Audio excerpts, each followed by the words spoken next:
Graça e paz, meus amados. Estamos iniciando mais uma lição das Escolas Bíblicas Dominical de Adultos aqui no nosso canal Tens um Minuto. Meu nome é Otoniel e é um prazer estar com você novamente para debatermos, nos aprofundarmos nesta lição maravilhosa. Desta feita, estaremos abordando a quinta lição que tem por título O Casamento de Ruth e Boaz, a remissão da família.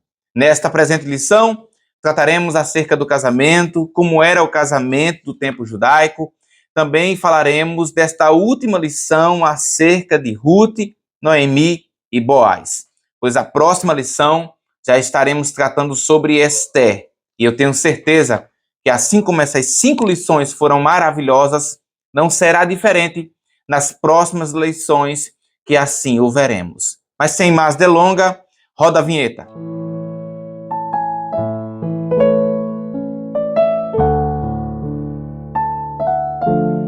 Meu querido irmão e minha querida irmã, pegue sua revista da Escola Bíblica, sua Bíblia, seu caderno de anotação e sua caneta para a gente começar. Quero ler com você o nosso texto áureo e a nossa verdade prática. O texto áureo se encontra em Ruth, capítulo 3, e o versículo de número 11. Eu te convido para você acompanhar aí na tela. Agora, pois, minha filha, não temas, tudo quanto dissestes te farei. Pois toda a cidade do meu povo sabe que és mulher virtuosa. A verdade prática nos diz, uma mulher virtuosa tem um valor incalculável por seu caráter e sua disposição de servir a Deus e a família. Com isso, eu já lhe convido para nós lermos a nossa leitura bíblica em classe, que se encontra também no livro de Ruth, capítulo 3, versículo de 8 a 10. Depois leremos o capítulo 4 e o versículo de número 11. Por favor, me acompanhe mais uma vez nesta leitura. E sucedeu que, pela meia-noite, o homem estremeceu e se voltou, e eis que uma mulher jazia a seus pés. E disse ele, quem és tu? E ela disse, sou Ruth, tua serva. Estende, pois, tua aba sobre a tua serva, porque tu és o remidor. E disse ele, bendita sejas tu do Senhor, minha filha. Melhor fizeste esta tua última beneficência do que a primeira.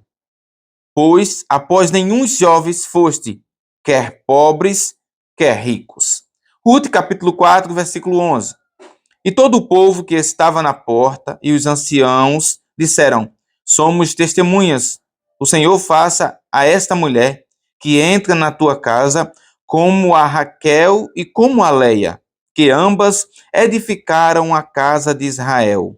E a-te haja valorosamente em Efratá, e faze-te nome afamado em Belém. Pois bem, meu amado, tendo lido leitura bíblica em classe, tendo lido nosso texto áureo e nossa verdade prática, eu quero prosseguir com você agora de fato, na introdução e também nos tópicos desta presente lição. Meus queridos irmãos e minhas queridas irmãs, é um prazer imenso estar aqui compartilhando da palavra de Deus com vocês. Que Deus continue abençoando as suas vidas. Vocês não sabem o quanto isso é importante para nós. Toda semana eu vejo 50, 70, 80, 90 pessoas que acompanham. Para muitos, isso é um número pequeno, mas para mim é algo significativo.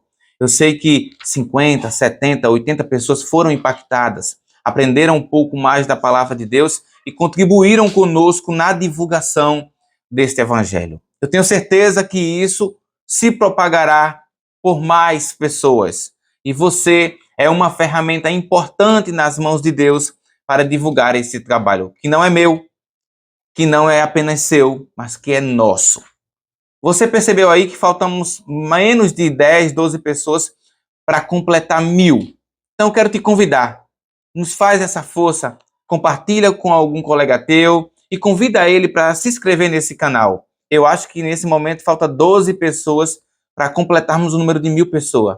Se você está nos assistindo nesse momento e ainda não é inscrito, eu te peço esse favor. Se inscreve no nosso canal, não vai lhe custar nada, é rapidinho.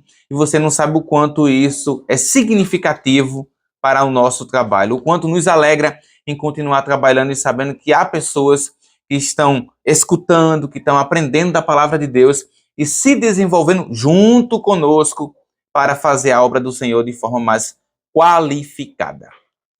Sem mais delongas, que eu não gosto disso, vou deixar já passando aí se vocês quiserem se inscrever, compartilhar, comentar, tá aí, tá bom?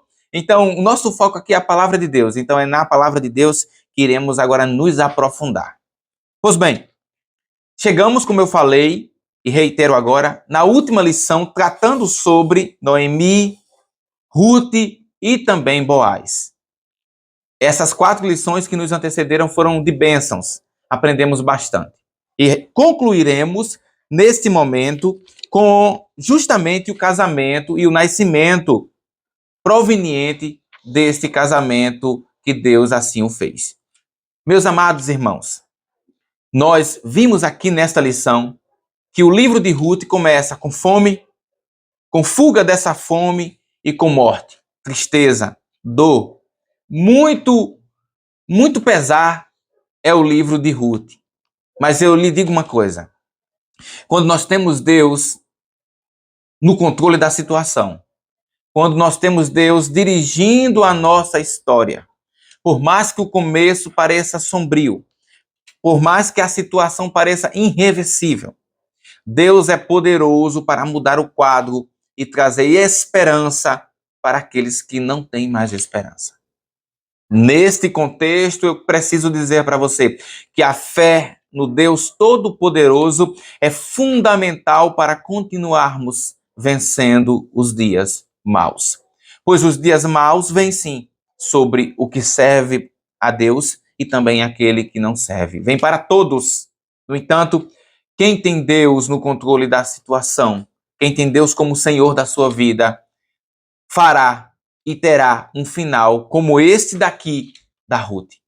Se o livro começa com dor, sofrimento, lágrimas, perdas, o livro termina com alegria, casamento e o nascimento de um bebê. Então, Deus transforma a tristeza em alegria. É interessante, e eu ressalto para você nesse momento, vai aparecer aqui o texto na tela, o profeta Jeremias, depois de ter falado muito sobre a desobediência do povo de Deus, falando que eles seriam castigados. Depois do povo ter sido levado para o cativeiro, ele está escrevendo o livro de Lamentações. E ele diz a seguinte coisa, eu quero me recordar daquilo que me traz esperança. Meu querido, o cenário é caótico. E ele está dizendo assim, eu quero me recordar daquilo que me traz esperança. E o que é que trazia esperança para Jeremias naquele momento? Era a promessa de Deus, que após os 70 anos de cativeiro, Deus retornaria com seu povo para a terra natal. E aí ele complementa mais à frente, né? Porque as misericórdias do Senhor são a causa de não sermos consumidos. Ah, se não fosse a misericórdia do Senhor na nossa vida, onde estaríamos nós? Pois bem, tendo trazido essa introdução para você, eu quero ler o nosso primeiro tópico. E o primeiro tópico tem por título O Compromisso de Boaz com Ruth. Está dividido, meu querido, em 3 subtópicos. O primeiro, no lugar da bênção. Segundo, a iniciativa de Noemi. E terceiro, respeitando o processo. Pois bem, estava terminando o processo ali, o período de colheita, tanto do trigo como também da cevada. E uma vez colhido esses cereais, era preciso agora passar pela eira, local onde seria separado a palha do trigo. Eu vou colocar para você alguma ilustração que representa bem isso.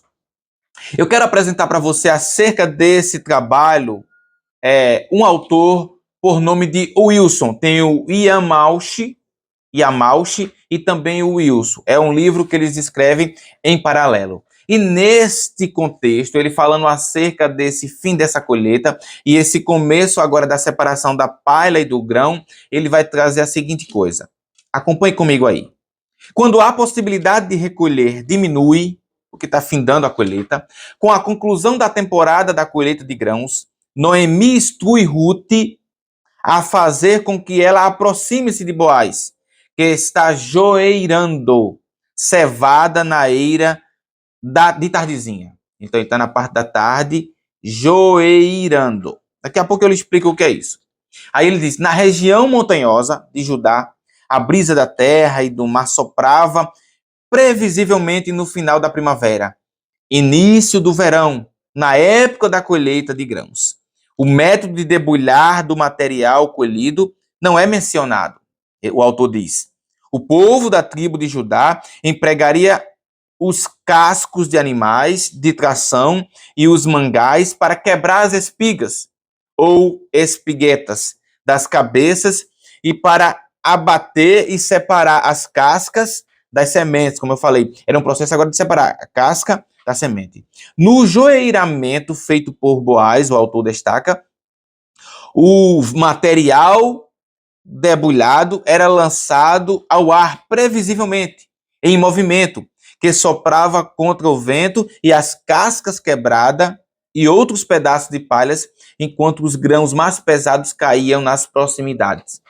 Eu não sei se você já foi no interior e teve essa possibilidade, mas no interior, quando nós debulhamos o milho e também o feijão, a gente pega aquelas grandes peneiras e fazemos essa ação aqui, ó, de lançar para cima. O ato de lançar para cima vai lançando fora as palhas, outras coisas, outros pedaços de folhas, pedacinhos de mato, de caule que está ali, para ficar apenas o grão. Então, era parecido com isso. Se eu encontrar alguma coisa que represente aqui, eu vou colocar para você ver esse vídeo. Essa ação de lançar para cima era o trabalho que ele estava fazendo agora de refinamento daqueles grãos que antes ele tinha colhido ali junto com os seus colaboradores. Explicando para você aqui esse processo de remoção da palha para ficar apenas os grãos, feito na eira, é chamado de joeiramento. Então, joeiramento é esse processo que eu acabei de falar para você. Tanto poderia ser manual, como também com os animais, como aqui eu já citei. Pois bem, dito isso para você, nós precisamos nos aprofundar mais um pouco aqui nesse tema, antes que eu passe para o nosso segundo subtópico. Um ponto importante que eu preciso destacar com você aqui é o seguinte: Ruth poderia tomar outro destino, poderia ter ido embora, poderia ter encontrado outros meios, mas nós percebemos que ela continua obediente à sua sogra. É tanto que um texto bastante conhecido é Ruth, capítulo 2, e o versículo 23. E o texto diz, olha, tudo quanto me disseres, farei. Perdão, Ruth, capítulo 3, versículo 5. Mais uma vez, Ruth, capítulo 3, versículo 5, vai dizer, tudo quanto me disseres, farei. Obediência. Lembre-se, obedecer é melhor do que sacrificar. E esta moça parece que entendeu muito bem isso, que a obediência é primordial e principal para aquele que serve ao Senhor. É bom quando nós escutamos aqueles que são mais velhos, que têm mais experiência, mais intimidade com Deus. Estamos falando de Noemi, uma pessoa já de idade, e uma jovem que não era judia, que não conhecia os costumes, mas que ao pouco foi aprendendo. E nós percebemos que Noemi foi fundamental no ensino das Sagradas Escrituras, nos ensinos dos costumes judaicos para Ruth. E a Ruth, por sua vez, colocou em prática com muito zelo, com muito cuidado e, acima de tudo, com muito respeito à sua sogra e ao seu povo. Pois bem, o segundo subtópico vai falar sobre a iniciativa de Noemi. É importante destacar para você, meu querido. Uma vez ali, como eu disse a você, cessado aquele período, teria que ter outro meio, teria que ter outras coisas para se procurar para fazer. Mas então a providência de Deus não deixaria aquelas duas mulheres desabrigadas. Pelo contrário, o Deus que cuidou até aquele momento é o Deus que cuidaria até o final. É nisso que eu creio, eu tenho certeza que você também crê. Então o Deus de providência, junto com a atitude dessa moça, porque veja, a iniciativa de Noemi foi o quê? Foi preparar a sua nora para ir ao encontro daquele homem. E você percebe que de forma ali muito organizada, respeitosa, respeitando todos os limites, sem ultrapassar, sem dar um passo à frente da vontade de Deus, elas fazem tudo de forma organizada para a honra e glória do Senhor. É claro que Deus ali já estava orientando todo o passo a passo. O autor destaca um ponto muito importante aqui, o autor da lição, que às vezes nós estamos tão perto da bênção, mas queremos dar um passo a mais, queremos ensinar Deus a trabalhar, às vezes queremos nos adiantar no processo e acabamos perdendo a bênção por querer ensinar, por querer se adiantar frente à vontade de Deus. Precisamos entender uma coisa, que tudo há um tempo determinado por Deus, como Salomão falou. Então, se não chegou o tempo ainda, é porque não é o seu tempo. Espere com paciência no Senhor. A Ruth esperou, a Noemi esperou, e no momento certo Deus providenciou o necessário para ela.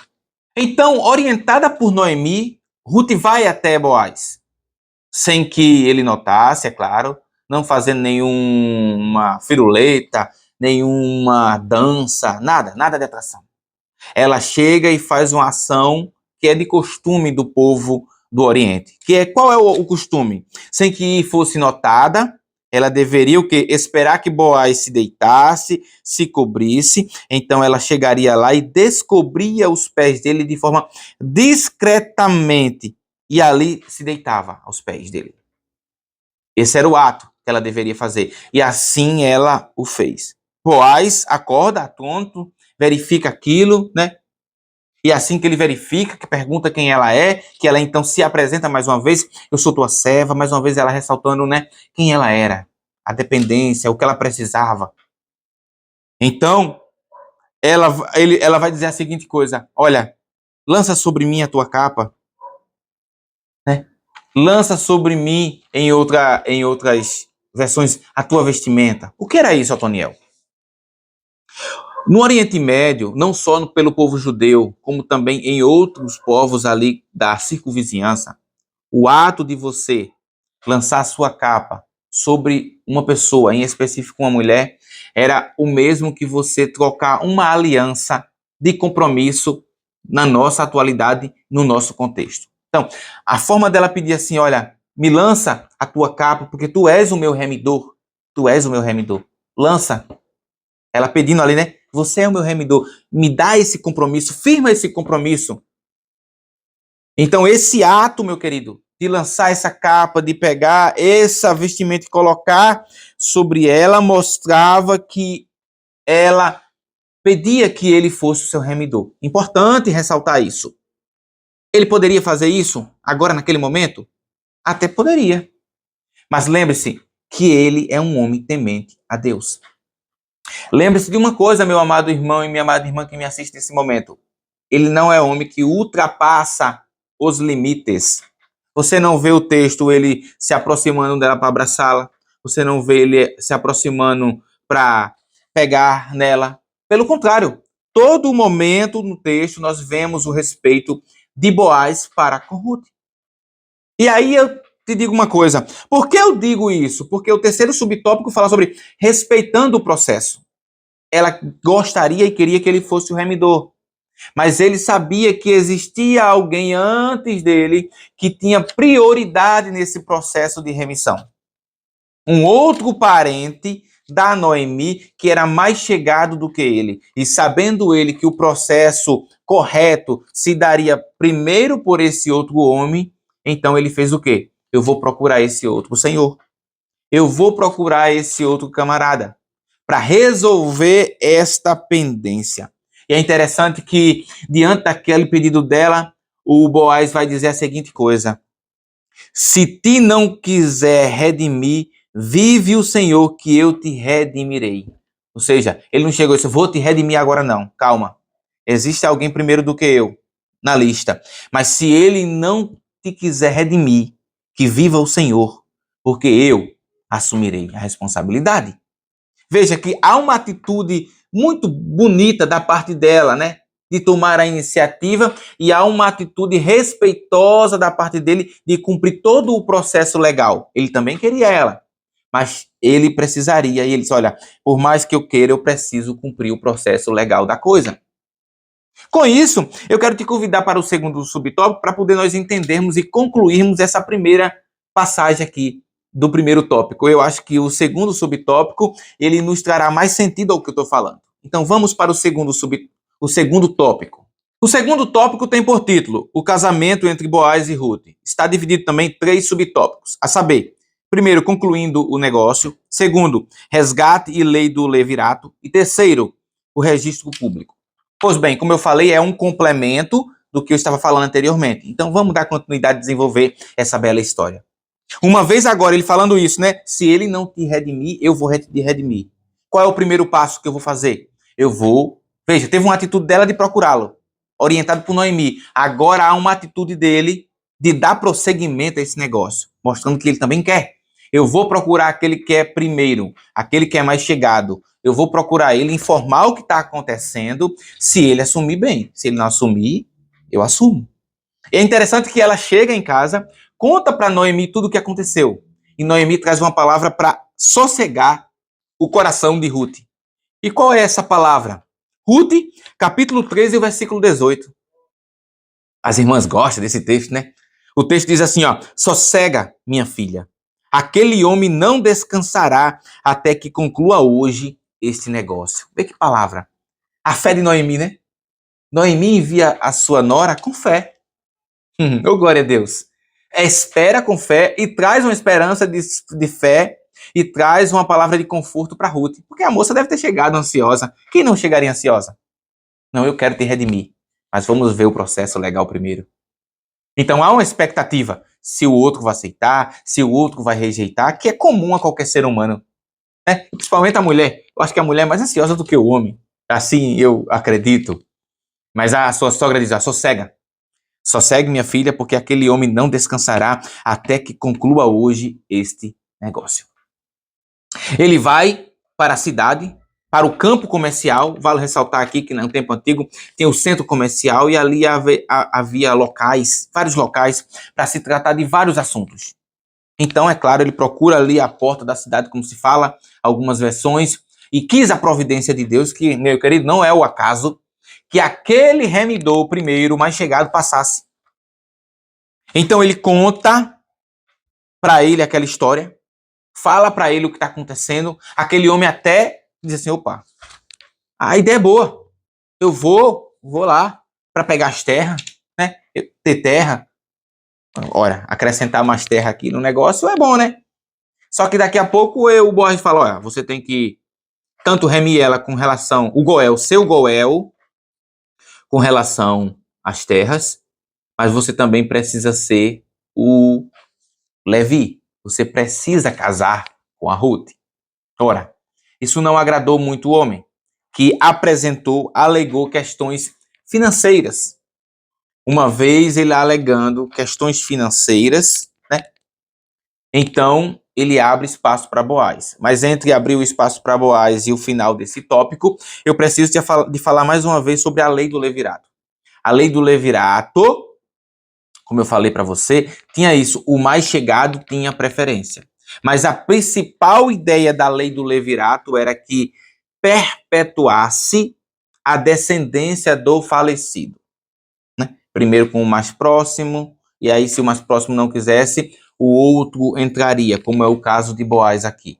Então, no caso de Ruth e Noemi, ele teria que ser o Goel remidor, e também teria que ser o Levi, aquele que suscitaria o falecido, ou a descendência do falecido. Eu destaco para você que na lei do levirato, para você ter uma ideia como isso era levado a sério, o primeiro filho que nascesse seria filho do falecido.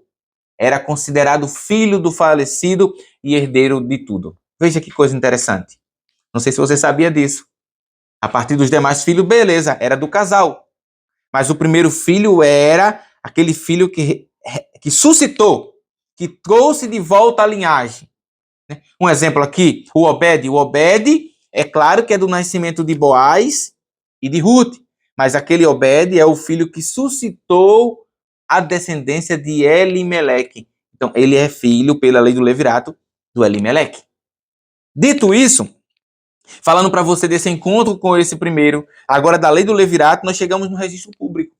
Uma vez que chegou a um acordo, a um consenso entre esses dois homens, Boaz e o primeiro da sucessão, então eles fizeram a transação comercial. E essa transação comercial, pelo que você pode ver, foram descalçar, o remidor descalçando o sapato e entregando a Boaz. Isso era um ato de acordo, de firmação, né? Hoje, se fosse uma transação comercial, um ia olhar para o outro assim, olha aí se o Pix caiu na tua conta, o outro ia confirmar lá, né? Olha se o TED já chegou, apesar que o TED está sendo ultrapassado, hoje o Pix está aí em alta, né? Não, naquele tempo não. Afirmaram ali, diante dos anciãos ali, quando se trata, são de pessoas experientes, são de chefes de clãs, ali no número de 10, como a gente percebe aqui, que eles convidaram, que foram testemunha daquele ato. E naquele ato ali, o remidor primeiro tira as suas alpargatas, seus sapatos e entrega a Boaz, como dizendo assim, pronto, eu passo para você essa responsabilidade, eu firmo com você. A partir de agora você é o resgatador da Noemi e da Ruth. Então, de forma bem rápida aqui, para não nos prolongarmos, espero ter explicado esse segundo tópico para você, né? Concluindo o negócio, ele foi lá e procurou o homem. A lei do levirato, que eu trouxe uma breve explicação para você, lembrando que o vídeo anterior, de forma mais detalhada, eu falo sobre a lei do levirato, também do Goel. E, por último, esse registro público, concluindo esse tópico. Por fim, vamos para o nosso terceiro e último tópico. Não esqueça de curtir, compartilhar, comentar e se inscrever no nosso canal. O nosso terceiro tópico tem por título a remissão da linhagem de Davi através de Ruth e Boaz. Está também dividido em dois subtópicos. Primeiro, o nascimento de Obed, Boaz, um tipo de Cristo. Pois bem, tinha falado para você e ressalto, se o livro começa com tragédia, com dor, com choro, com perdas, nós estamos concluindo o livro com casamento, alegria e o nascimento. Ou seja, a continuidade da linhagem de um homem que até então parecia tudo perdido. Linhagem essa de onde nasceria o Salvador da humanidade. Obed, que é avô de Davi, é filho fruto deste relacionamento. Uma vez casados e consumados, Deus oferta tanto para Ruth e quanto para Boaz este maravilhoso presente, o Obed, que, é claro, traz uma alegria imensa para Noemi, ver Deus agindo poderosamente em prol da sua linhagem, em prol da sua família. Então, Obed aqui, concluindo esse primeiro subtópico, vai trazer alegria e continuidade à linhagem. Deus não disse que era da linhagem de Davi que nasceria o Salvador? Não seria agora que Deus ia esquecer, e ele nunca se esquece das suas promessas e dos seus planos. Se ele prometeu, ele é poderoso para dar um jeito na situação que parece irreversível. Parecia não ter jeito, mas Deus deu um jeito. Encontrou um remidor, deu um remidor e deu um filho para continuar a linhagem. Por último, Boaz, um tipo de Cristo. Se Ruth parece essa igreja, a igreja deve ser igual Ruth, obediente, humilde, compreensiva, entender o seu lugar, ser fiel, comprometida com a missão, com a estratégia, esperar o tempo certo e buscar o consolo aos pés do remidor. Então, Ruth aqui é um tipo que representa a igreja de Cristo. E Boaz? Boaz aqui representa Cristo, o remidor, aquele que resgatou, aquele que trouxe esperança, aquele que trouxe uma nova expectativa para as nossas vidas. Glória a Deus, que mensagem maravilhosa. Por fim, eu gostaria de concluir este livro maravilhoso que aqui nós estudamos, meditamos. Tem 5 videoaulas para você. Se você ainda não leu, volta lá e assiste, acompanha pela tua revista e pela Bíblia. O livro é pequenininho, dá para você fazer isso rapidamente. E você não sabe o quanto isso irá te ajudar. Se ficou com dúvida na leitura, volta aqui, vem no YouTube, no nosso canal, e você terá as aulas explicando passo a passo. A conclusão desse livro, eu quero ler aqui o que o nosso autor traz para a gente. Ele diz a seguinte coisa. Ao concluir o estudo do livro de Ruth, podemos afirmar que duas palavras servem para resumir a sua mensagem. Quais são as palavras, Otoniel? Providência e redenção. O Deus da providência guiou a vida de Noemi e Ruth, providenciando o remidor de que tanto precisavam. E ele continua, e Ruth não apenas foi remida, como também entrou para a genealogia do Redentor da humanidade. Ao lado de Tamar e Raabe, a história de redenção dessa moabita é mais uma eloquente prova de como o plano de Deus sempre foi alcançar a todos, judeus e gentios. Esta é a essência do Evangelho.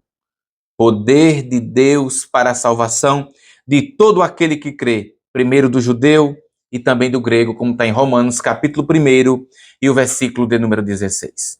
Oremos para que o Senhor nos encha de graça para a proclamação dessa boa nova, anunciando o amor divino que redime a todos que creem no Redentor divino humano, Jesus Cristo, o Salvador dos homens.